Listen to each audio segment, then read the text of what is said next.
مولانا و مفتی و غازی مشرف الدین شیخ سعدی شیرازی رحمۃ اللہ علیہ کون ہے؟ ایج صوفی وائس کے معزز سامعین،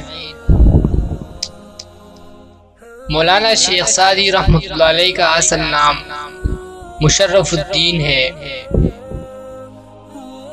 جو شیخ سعدی کے نام سے جانا جاتا ہے۔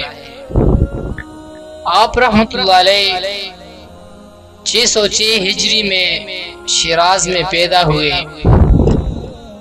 اور یہ وہ وقت تھا جب تاتاری صحرائے کوبی سے نکل کر ایران کے اینٹ سے اینٹ بجا رہے تھے۔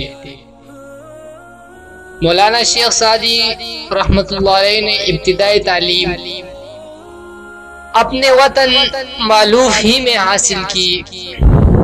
آپ کے والد نے آپ کی تعلیم و تربیت پر بہت توجہ دی۔ آپ کم عمر ہی تھے کہ والد کا سایہ سر سے اٹھ گیا۔ والد کے انتقال کے بعد آپ نے شیراز کے علماء سے تعلیم حاصل کی۔ اس کے بعد آپ نے بغداد جا کر ابو الفرج عبد الرحمن جوزی سے تعلیم پائی۔ شیخ سعدی رحمۃ اللہ علیہ کو سیاحت کا بڑا شوق تھا۔ آپ نے تعلیم حاصل کرنے کے بعد سیر و سیاحت کا سلسلہ شروع کیا۔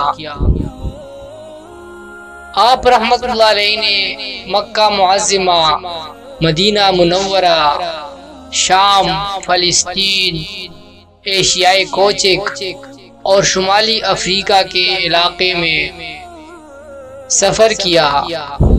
آپ رحمۃ اللہ علیہ نے سیاحت کے دوران 14 حج فرمائے اور کئی جنگوں میں شراکت کی، جس کی وجہ سے آپ رحمۃ اللہ علیہ کو مشرف الدین شیخ سعدی شیرازی غازی بھی کہتے ہیں۔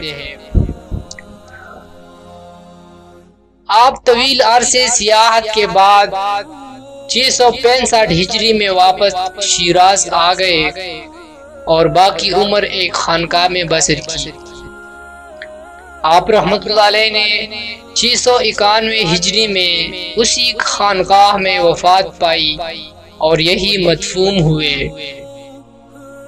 نظم و نثر میں شیخ سعدی کے تصانیف بکثرت ہے، جن میں گلستان و بستان کو آفاقی شہریت حاصل ہے۔ دونوں کتب فارسی نثر کا شہکار سمجھی جاتی ہے۔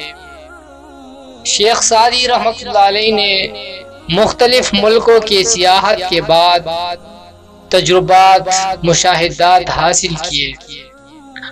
آپ نے بڑے مضامین کو اس خوبصورتی کے ساتھ کم سے کم الفاظ میں بیان کیا ہے کہ گویا سمندر کو کوزے میں بند کر دیا گیا ہو۔ اس خوبی کا مقابلہ کسی زبان کا کوئی ادیب نہیں کر سکا۔ ایک طویل عرصہ گزرنے کے باوجود ان حکایات کی اہمیت کم ہونے کے بجائے بڑھتی چلی گئی، اور آج بھی لاکھوں انسان آپ رحمۃ اللہ علیہ کے اقوال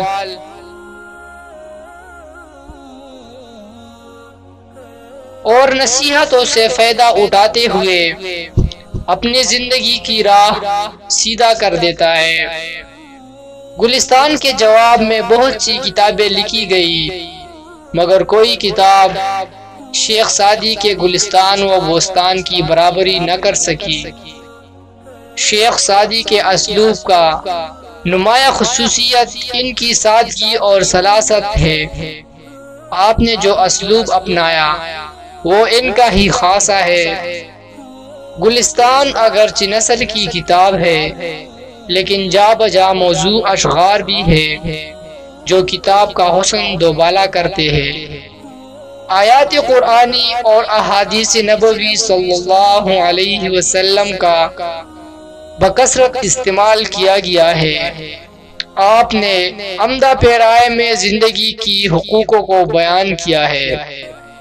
آپ کا لکھا ہوا ایک ایک لفظ امر ہو گیا ہے، انسان رہتی دنیا تک اس سے فیض حاصل کرتے رہیں گے۔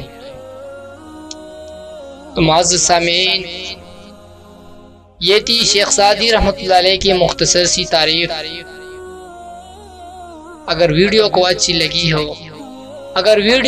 لگی ہو تو لائک کرے، دوستوں کو ساتھ شیئر کرے، شاید آپ کی ایک شیئر سے کسی کی زندگی سنور جائے، اور چینل کو سبسکرائب کرے، بیل والی آئیکن کو پریس کرے تاکہ اسی طرح نئی آنے والی ویڈیو سب سے پہلے آپ تک پہنچتا رہے۔